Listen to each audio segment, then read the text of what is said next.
vou falar rapidinho sobre o que a gente falou antes. Deixa eu só mandar um recado aqui.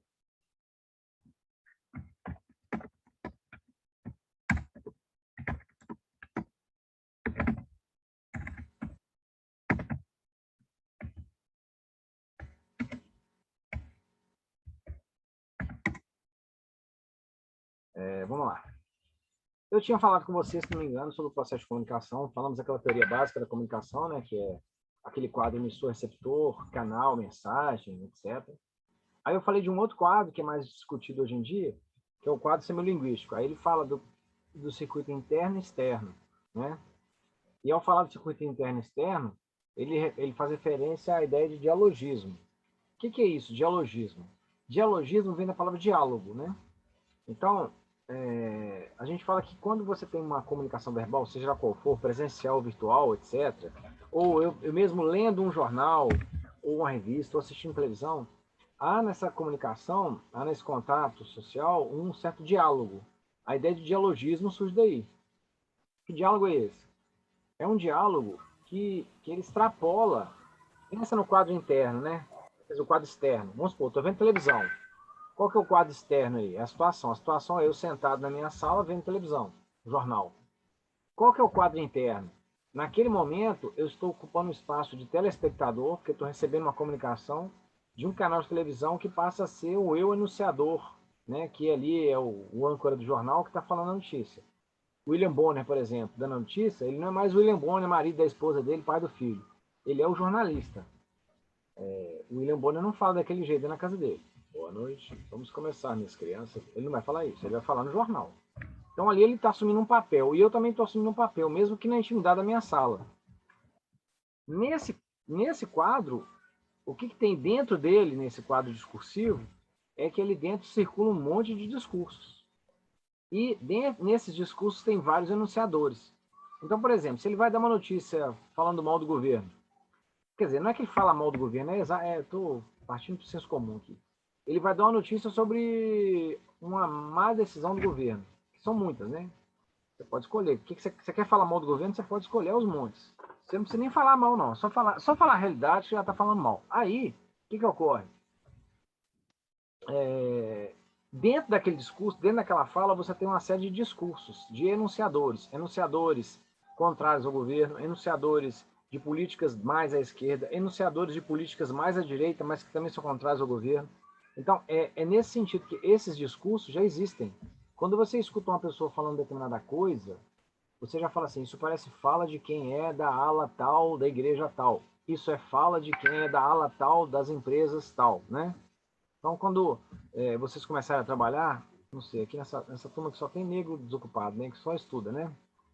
Só estuda o dia inteiro. O pessoal falou assim, pô, você está me chamando de desocupado? Né? Eu falei, pois é. Essa é uma outra fala também, uma visão.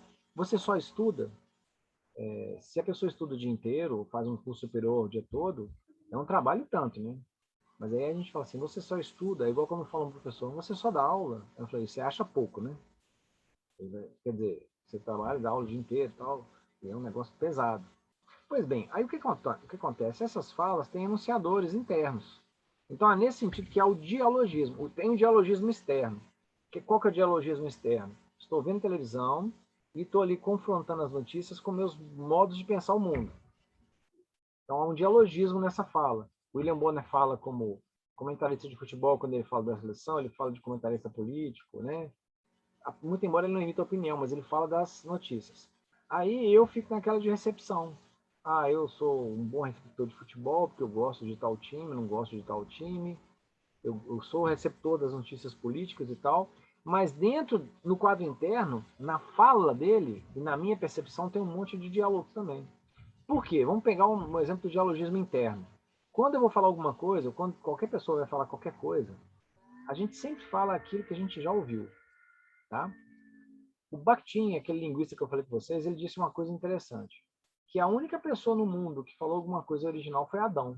Depois dele, ninguém falou mais. Todo mundo está copiando, está reformulando. Interessante isso, né? Porque ele fala, porque a natureza da fala é dialogal.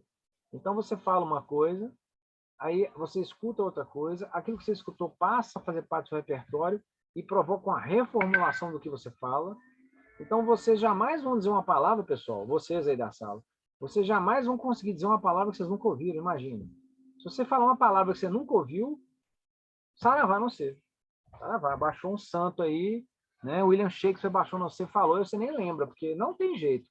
Você só fala, você só reproduz, reformula ou repete o que você já ouviu.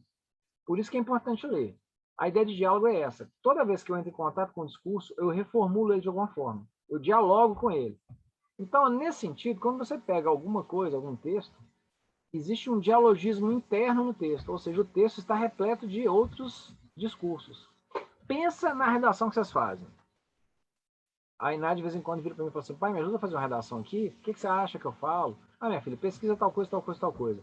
Se você pegar o texto dela ou de você, vocês vão ver o seguinte, o que está ali dentro são diálogos, ou seja, outros discursos que serviram de base para desenvolver uma ideia que ela absorveu, o aluno absorveu ou adquiriu de acordo com a sua experiência de vida e os textos que ele leu para poder montar um texto que tem início, meio e fim de acordo com o padrão do Enem.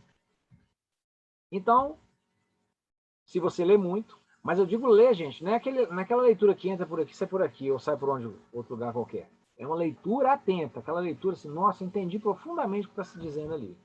É quando você lê um livro bom e aquele livro não sai da sua cabeça. Não sai da sua cabeça porque ele te ensina alguma coisa. Você reflete sobre a sua vida ou sobre o que você faz de acordo com o contexto que foi lido no texto. Então, essa ideia de diálogo interno é interessante. Inclusive, se fala muito hoje de dialogismo interno e de dialogismo externo. O interno é muito interessante. Eu lancei um livro, que é a minha tese de doutorado, que é esse aqui, ó, vou fazer propaganda dele. Eu trato disso aqui, porque quando eu peguei o livro dos Sertões, que é do Euclides da Cunha, para analisar, o que eu faço no livro? Uma análise do dialogismo interno. Ou seja, poxa, da onde é que o Euclides da Cunha tirou as ideias que ele colocou no livro? Ele inventou? Bom, muita coisa ele criou. Claro, ele criou o texto. Mas, poxa, de onde ele tirou informações para poder fazer as análises que ele fez? Quando eu falo ele criou, quando ele foi ao sertão da Bahia e viu o conflito, e estudou o solo, e o povo da Bahia, que estava lá em Canudos, etc., ele encontrou informações que ele pôde utilizar ferramentas e teorias e discursos para poder analisar. As informações que ele usou para fazer as análises, aplicar aquilo e depois publicar o texto e criar suas próprias ideias, são falas dele, mas ao mesmo tempo repletas de outras ideias. O que eu faço no livro, o que a análise do discurso, que é uma teoria da linguística, faz, é decodificar isso. Oi? Pode falar, Ana Luísa. Nossa, desculpa, é porque abriu sem querer, foi mal. Ok, isso chama-se ato falho, Luísa. É que você queria me interromper, mas não tinha coragem de me interromper. Você interrompeu sem querer. É assim mesmo. Na linguística tem isso mesmo, tá? Mas eu estou brincando, viu, Ana Luísa? Tem uma coisa na linguística que é o seguinte, dentro dessa ideia de dialogismo, vamos aproveitar o que você fez aí, que foi sem querer, né? Para falar disso. Quando você está falando alguma coisa e de repente surge na sua boca uma palavra que você nem queria falar, de repente aparece, ato falho. Segundo os psicólogos, psicanalistas e linguistas, isso é um ato falho, que é um ato que é o seguinte, o que saiu é o que você gostaria de falar, e não o que você está formulando, racionalizando. É claro que isso não é efetivamente 100% das vezes, mas às vezes aquilo que você está falando sem querer saltou da sua mente por um lapso. Isso pode ser revelador de outras coisas, não que você gostaria de falar para as pessoas, mas que isso te incomoda de alguma forma, ou te impressiona de alguma forma. Então, tem até estudos que estudam o ato falho como uma manifestação do inconsciente na formulação do discurso, sabe? Do consciente. Porque o que eu estou falando com vocês aqui, eu estou usando minha consciência, né? Eu elaborei, estou pensando o que eu estou falando.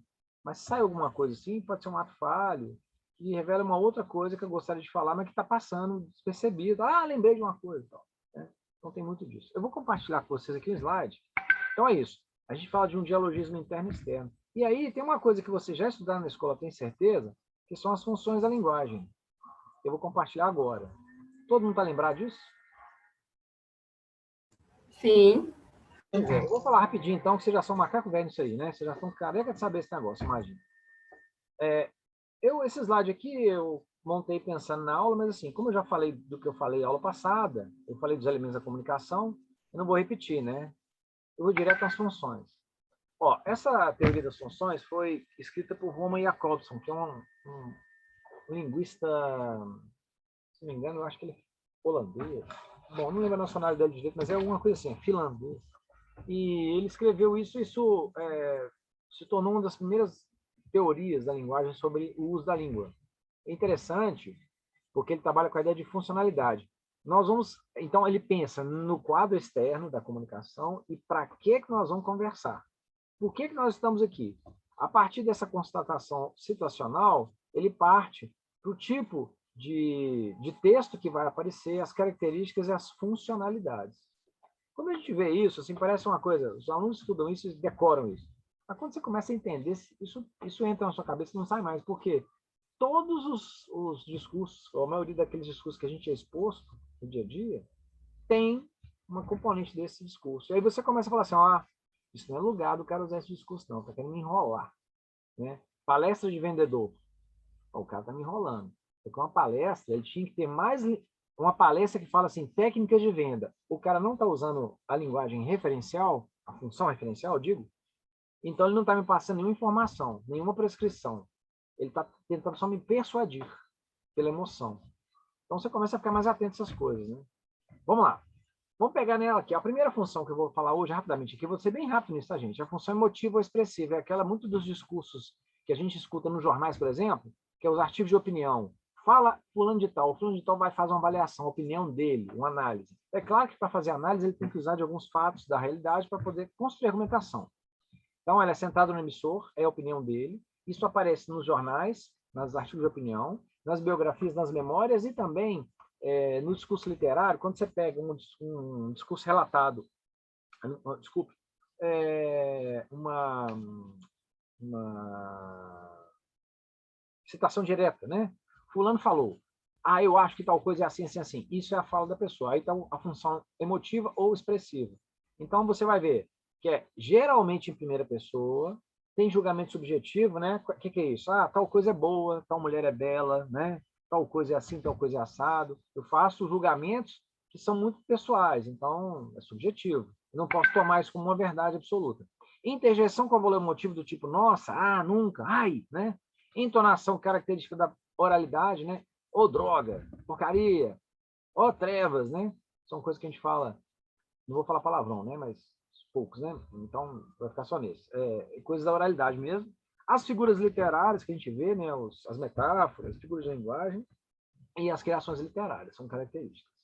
Olha aí o exemplo no texto, né? Ó, isso da literatura. Ó. Agarrei a garrafa que estava na minha frente e abri a cabeça da santa criatura com uma pancada horrível.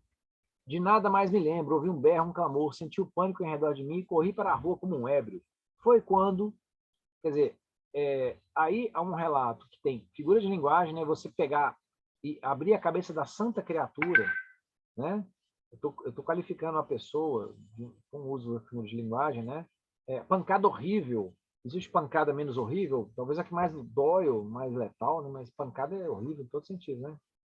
Então, você vê que aí eu agarrei, tá vendo a primeira pessoa?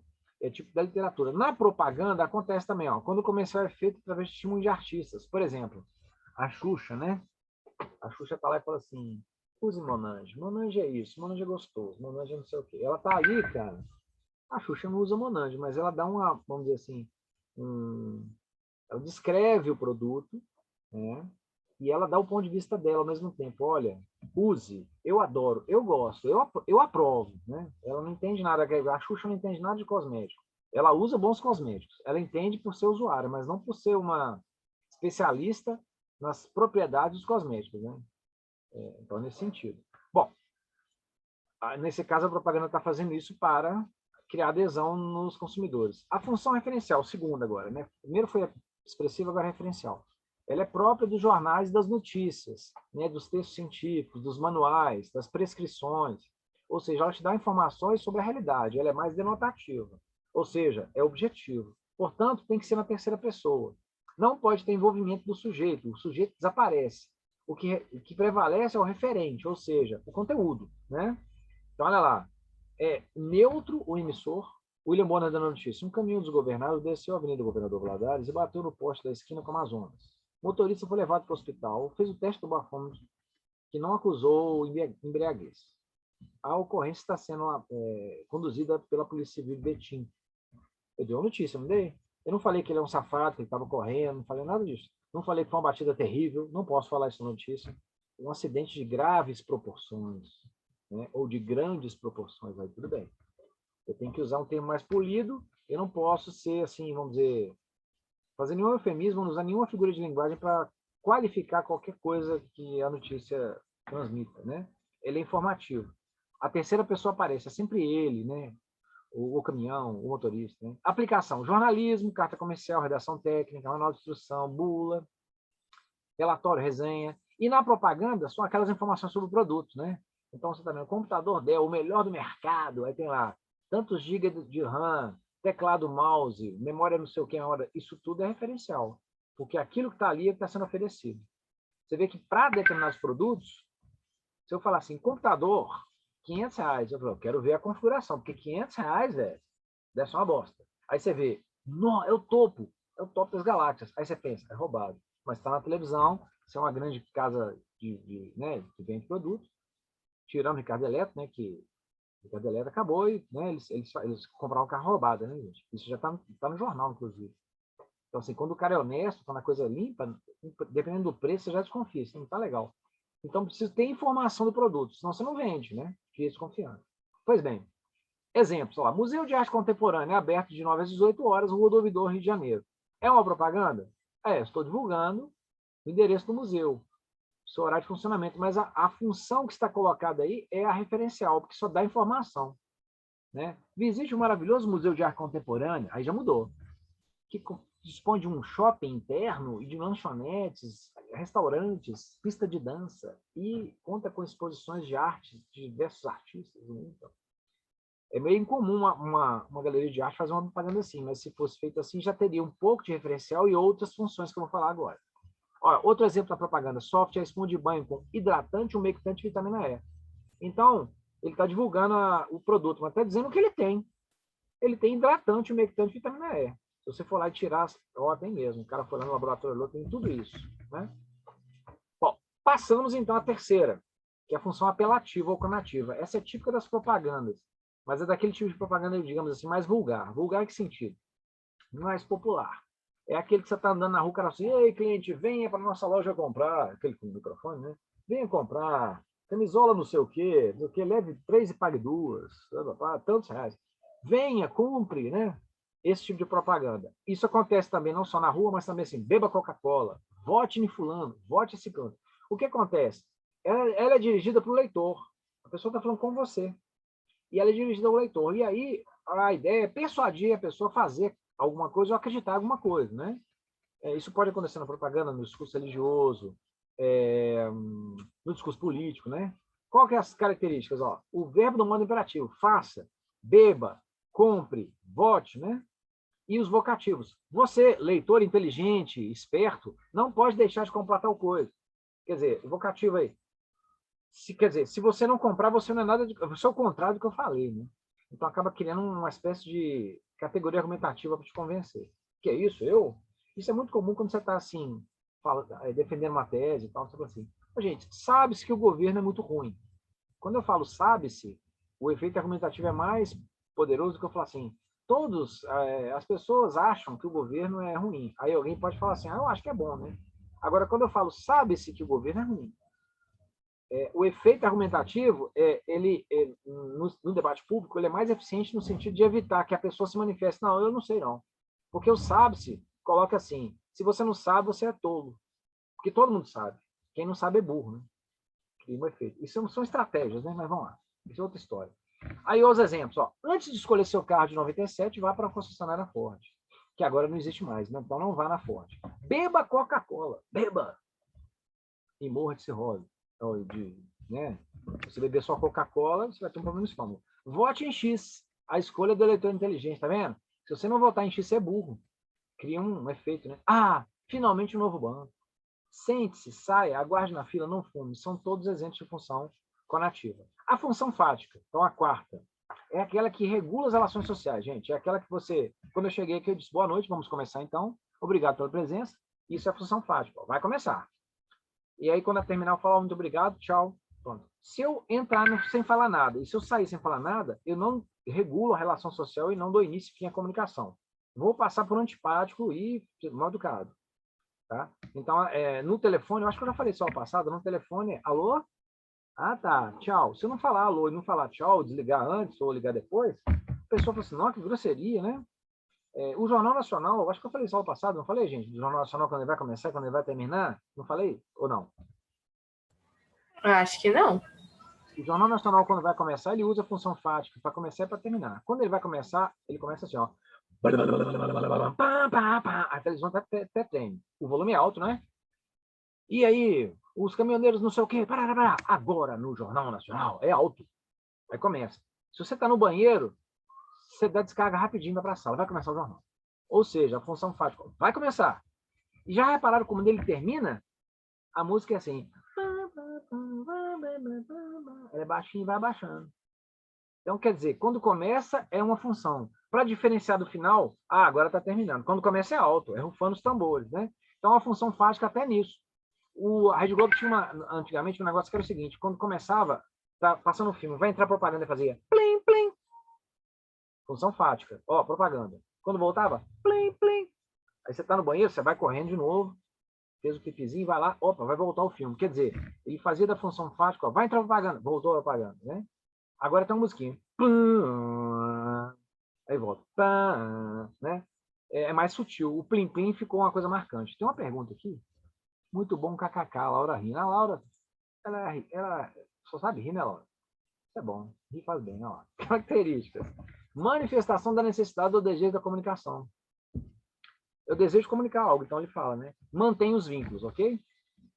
Aplicação, conversa telefônica, informal, propaganda, música, encontro social, namoro, né? Reunião, aula, né? Etc. Namoro que o cara fala alô e depois não fala nada. Grosso. Exemplo. Alô? Tá me ouvindo? Momento, por favor. Vou desligar. Olá, como vai? Eu vou indo, e você? Tudo bem? Tudo bem. Eu vou indo, correndo, para pegar meu lugar no futuro. E você? Tudo bem, eu estou indo em busca de um sono tranquilo, quem sabe? Quanto tempo? É um trecho de uma música do Paulinho Viola, tá vendo? Sil, é com você que eu tô falando. Ei, você lembra de mim? A pessoa, opa, lembrei. Então, tá vendo? Eu tô comunicando, eu tô convocando para uma comunicação. Bom, aí vem a quinta função, a poética. Ela é centrada na mensagem. Ela é poética porque ela é própria dos textos poéticos. Ela está centrada na mensagem. Ou seja, na estética literária. Ela é mais, vamos dizer, ela é mais cheia de linguagem subjetiva, ou a gente chama de conotativa, né? Ela é metafórica, usa figuras de linguagem, combina as palavras e tal, e é próprio da própria propaganda, da poesia, da literatura, etc. Então, olha lá, ela tem ritmo, sonoridade, estrutura, grafismo, espacialidade, né? Sobretudo quando a gente fala da poesia concreta, não sei se você já estudou literatura, né? O concretismo, que é muito interessante, dos anos 50. Figura de harmonia, repetição e pensamento, para poder criar o efeito poético. Exemplo, ó, na propaganda. Pneu carecou, trocou. Tá vendo a riminha? Quer dizer, um pneu não fica careca, né? Careca quem fica é a gente. O pneu, ele carecar é uma metáfora para dizer se ele perdeu a sua, né, a sua capacidade de frear. Que no caso não tem nada a ver com o cabelo, mas criou essa figura de linguagem para criar esse efeito. A força do novo, a força do povo. Né? Aí, a rima na propaganda política. Na assistência técnica, cuca fresca. Né? Assistência técnica, quer dizer, cria uma brincadeirinha com o jogo de palavras para poder transmitir a ideia, divulgar a marca. Verão colorido, verão colorama. Era um slogan de uma propaganda da Colorama, que é uma marca de cosméticos. Né? Bom, por fim, a função metalinguística. A função metalinguística é essa que eu usei aqui a aula toda. Ela fala sobre o próprio código e uso da língua. Eu estou aqui falando sobre ela para ensinar a vocês sobre a língua. Então, a metalinguagem é quando eu falo algo para explicar a própria língua, ou algum termo sobre o qual estou usando na minha comunicação. Né? A poesia que fala da poesia, a função linguística, a função linguística que fala da função, etc. Então, lá, ele fornece conceitos, informações, definições e explicações sobre os termos usados. Tá? Então, ó, aplicado em textos explicativos e didáticos, linguagem científica, dicionário, comentário explicativo, descritivo, imagem, etc. Bom, aí, exemplos. Ó, na escola, uma aula sobre vocabulário ou sobre função da linguagem, como eu estou fazendo, é metalinguística. Na definição, lá, o ventanista foi agarrado. O que quer dizer ventanista? Se você for no dicionário, quer dizer ladrão que penetra na casa pela janela. Engraçado que isso veio do espanhol, né? Porque em espanhol você tem a la ventana, né? Serra la ventana, quer dizer, fecha a janela. Aí essa palavra veio para o português, ventana também quer dizer janela, mas é pouco usado no português. Mas a palavra ventanista é o ladrão que entra pela janela. É pouco usado hoje, mas já foi usado no passado, então tem que ir no dicionário. Na propaganda, você sabe que a injeção eletrônica é um processo, aí explicou o que é. Então, injeção eletrônica é um termo que coloca na explicação como uma metalinguagem. Alguém quer falar aí? Não? Bom, então, gente, quem quiser falar, por favor, pode abrir o microfone e falar, tá? Deixa eu interromper aqui. Vou passar agora para um outro aqui, rapidinho. Ele tem... peraí, deixa eu compartilhar direito aqui. Agora eu vou compartilhar o que tem as revistas. Aqui. Temos 10 minutos, tá? Vai dar tempo, é pouca coisa. Eu vou mostrar para vocês rapidinho o que seria, mais ou menos... Eu vou trabalhar nos cursos jornalísticos, só para vocês terem ideia do que eu estou falando em relação às funções. Porque no jornalismo e na publicidade, vocês perceberam que no slide tinha muita publicidade, né? A publicidade trabalha muito isso, porque é a área que tem mais investimento de vários segmentos da sociedade, porque é onde as empresas investem dinheiro para divulgar as marcas e fazer a gente comprar. Então, é onde tem a maior gama de profissionais para ajudar nisso. Eu estou falando rápido por causa do tempo. Bom, a Mila Quintana fez um trabalho nos anos 90, finalzinho, 2000, sobre a ideia de editorial, porque todo jornal, revista tem um editorial. O editorial é como se fosse a identidade da revista. Então, você olha para uma revista, você sabe, isso aqui é matéria da Veja, pela cara, pelo texto. E aí ela fez uma brincadeira. Vamos supor, a notícia é o fim do mundo. Como é que seria dado o fim do mundo em vários jornais e revistas? Por exemplo, o Correio Brasiliense. Congresso vota a constitucionalidade do fim do mundo. Isso tem a ver com a cara do jornal, entendeu? Não sei se vocês conhecem o Correio Brasiliense, mas isso aí combina muito com ele. O Jornal Notícia, que é um jornal tipo aquele que eu mostrei semana passada, de notícias populares, né? Psicopata mata a mãe, degola o pai, estupra a irmã e fuzila o irmão ao saber que o mundo vai acabar. Então, a forma que o jornal tem de dar notícia tem a ver com a identidade do jornal. Então, é uma brincadeira que está fazendo, né? Folha de São Paulo. Sabe como será o fim do mundo? O 0 hora é de Porto Alegre. Rio Grande vai acabar. Porque o gaúcho, ele enxerga que o mundo é o Rio Grande, né? Tudo é o Rio Grande. Então, não é o mundo que vai acabar, é o Rio Grande. Rio Grande vai acabar. Jornal de Esportes. Nem o fim do mundo segura o Mengão. Porque esse jornal de esportes é descaradamente flamenguista. O mundo está acabando, mas nem o Mengão no fim do mundo segura. De lascar, né? Então, a brincadeira da jornalista está por aí. Bom, tem mais, ó. A revista Veja, ó, exclusivo. Entrevista com Deus. Por que o Apocalipse demorou tanto? Quer dizer, a Veja conseguiu um furo jornalístico, né? Especialistas indicam como encarar o fim do mundo. Aí tem os especialistas, cada um vai dar seu depoimento sobre como encarar isso. O Paulo Coelho, um dos entrevistados, profeta viu o fim do mundo e chorou. Aí tem a revista Nova, o melhor sexo do fim do mundo. E a revista InfoExame, 100 dicas de como aproveitar o Windows The End. Tá vendo? Quer dizer, a jornalista, ela fez uma brincadeira com a identidade editorial de cada jornal para falar de uma notícia hipotética, que é o fim do mundo, né? Então, vocês veem aí que em cada um deles você tem função referencial, você tem função poética, né? Em alguns casos, você tem função apelativa, até expressiva, né? E aí, eu estou pegando esse exemplo, porque o contrato comunicativo é isso, quer dizer, quando eu estou vendo o jornal e o William Bonner está lendo a notícia, eu sei que ele está lendo a notícia pelo próprio fato dele ler a notícia, né? Quer dizer, ele lê, assim, ele fala, né, como se ele estivesse falando, mas ele está lendo. Por quê? Porque ele é o âncora do jornal, mas se ele falar alguma coisa que não é uma notícia, já destoa. Maju, você está bonita hoje, me fale do tempo. Esse você está bonita hoje, não sei o quê, se é que ele já falou isso na vida, aquilo é um recorte. Olha, ele está descontraído, né? Quer dizer, o espaço dele é assim, o tempo hoje com Malu, não sei o quê. Boa noite, Malu. Ela vai falar o tempo. A fala referencial é essa, agora a bola está com ela. Volta para mim. Futebol. Hoje a rodada do Brasileiro vai ter isso, isso e aquilo. Ele é simplesmente o cara que leva a notícia de forma referencial. A gente sabe porque a notícia, se você mudar a estrutura do texto, eita, isso está estranho, isso não é notícia, né?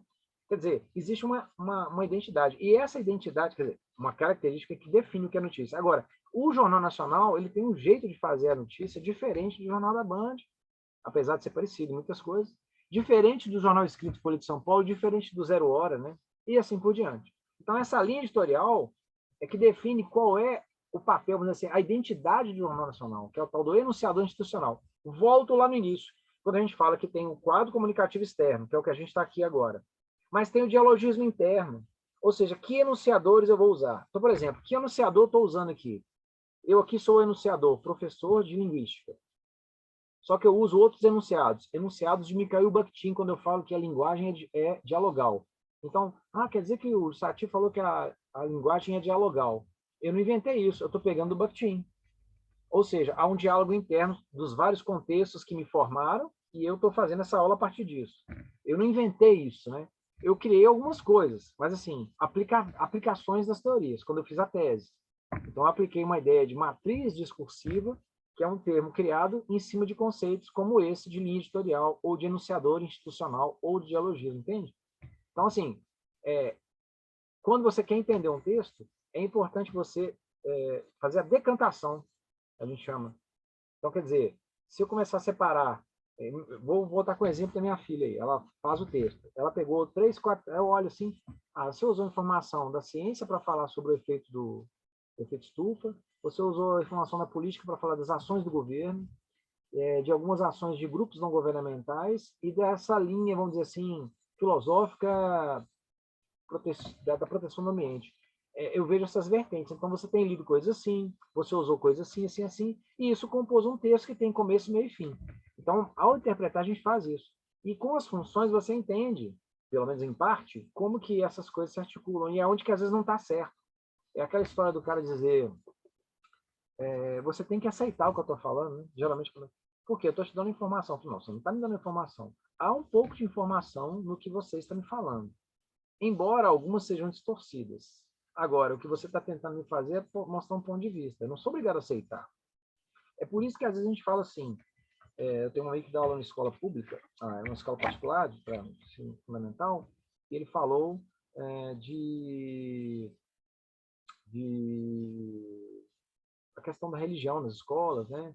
Estado laico e tal. A direção, os pais reclamaram que ele estava falando de ateísmo com as crianças. Aí ele falou assim, bom, falar de ateísmo não te torna um ateu. Né? Se fosse assim, a gente via filme de ação na tela quente e saia todo mundo matando, né? Não é isso. Agora, falar disso na aula tem o caráter qual? É explicar por que que isso é assim. Por que que existe isso? Como é que funciona? Qual a origem? É isso que a gente tem escola, né? Então, criou-se um clima assim de que a gente não pode falar certos assuntos, não pode falar de sexo, não pode falar de raça, não pode falar de cultura, porque você está tocando em pontos que a minha família não pode, né? Então, quer dizer, o dialogismo não é exatamente uma coisa que, vamos dizer, tem um caráter persuasivo, ele é constitutivo da linguagem. Né? Então, assim, se a gente consegue separar, você consegue entender melhor. É uma estratégia interpretativa, né? É mais ou menos isso. Ô, gente, eu queria agora perguntar se vocês têm alguma dúvida, porque o assunto ele é muito amplo, o tempo é curto, né? Então, eu tentei fazer uma coisa sucinta. Eu queria saber se vocês têm alguma dúvida. Pode Tá falar aí. tranquilo. Quem falou tá tranquilo aí? Deixa eu ver. Eu, Laura. Laura de Paula Amaral? A Laura que é risonha, né, Laura? Então, beleza, Laura. Ô, gente, é um negócio assim, eu não passei nem 20% do conceito, assim, que tem mais coisa, só que não dá tempo. Agora, se depois quiser alguma coisa, eu vou fazer o seguinte, eu vou passar para vocês um link para vocês responderem uma certa chamada, eu vou precisar disso também, e lá eu vou pôr uma pergunta. E lá vocês vão ter que pôr e-mail também. Aí o que eu posso fazer? Eu posso mandar esse material para vocês por e-mail, entendeu? Então, preenchendo o link do Google, eu vou passar para a Iná, ela encaminha para vocês. Aí vocês vão mandar um e-mail, né? Informações de vocês, o nome completo, e-mail. E por ele eu vou mandar para vocês o material que eu usei semana passada e esse. E aí, também, se vocês quiserem responder meu e-mail, eu posso tirar a dúvida depois, ajudar, ou mandar mais material, entendeu? E obrigado pela presença, porque vocês me ajudaram, né? Isso faz parte de um processo, né, de divulgação do estágio na graduação que eu estou terminando. Então, me ajuda e eu espero também ter ajudado vocês em alguma coisa. Mas eu queria que vocês fizessem uma pergunta aí. Pode falar, qualquer uma aí. Reclamações, dúvidas, sugestões. Deixa eu ver. A gente que agradece, Maria Cecília. Não, eu que agradeço. E aí, gente, alguma pergunta? Alguma coisa que surgiu? Eu tentei dar um monte de exemplo aí com relação à propaganda, publicidade. E, inclusive, se vocês quiserem depois aquelas revistas que eu falei a semana passada, que causou muita graça, né? Aquilo é muito engraçado mesmo, eu mando para vocês também.